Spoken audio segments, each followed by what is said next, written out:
The emergency of what has now been dubbed the new poor, or Ugandans who have saved and invested in different projects but are still afflicted by poverty upon retirement, is the new worry for government. When you look at the numbers, many of those so-called middle-class people or the corporates of this world are likely to run into poverty in retirement.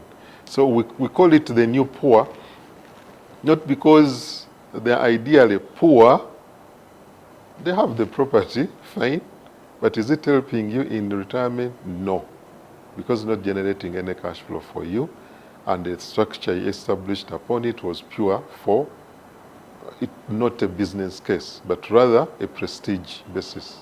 End quarter December 2020 regulator figures show that the sector grew at an average rate of 3.9% on year-on-year basis, but declined to 14.1%, attributed to a reduction in investment income and increased withdrawals. There is also available statistics we can look at when you look at people who are earning substantial amounts of money.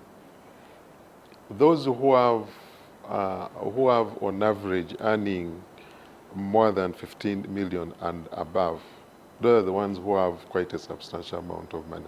But you should also remember that a person to reach a level of 15 million, 20 million, he has been saving small because the salaries has been small.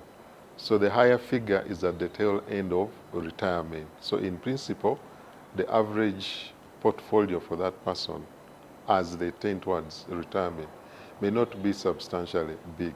Of course, I know people who have 1 billion, 500, 900, but they're not many.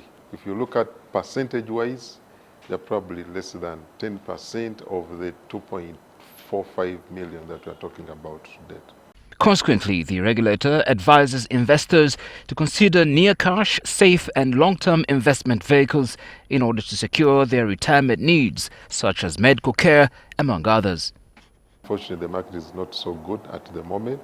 And then go into near-cash investments, things like treasury bonds. Why we are talking of treasury bonds, government securities, they will provide you a liquidity in retirement.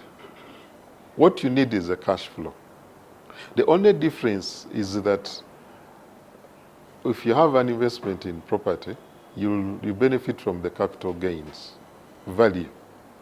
But if you have 100 million to date in land, idle land, and I bought a treasury bill of 100 million to date, when I'm tending into retirement or in retirement, I'm actually assured of a cash flow in retirement than looking at the idle land.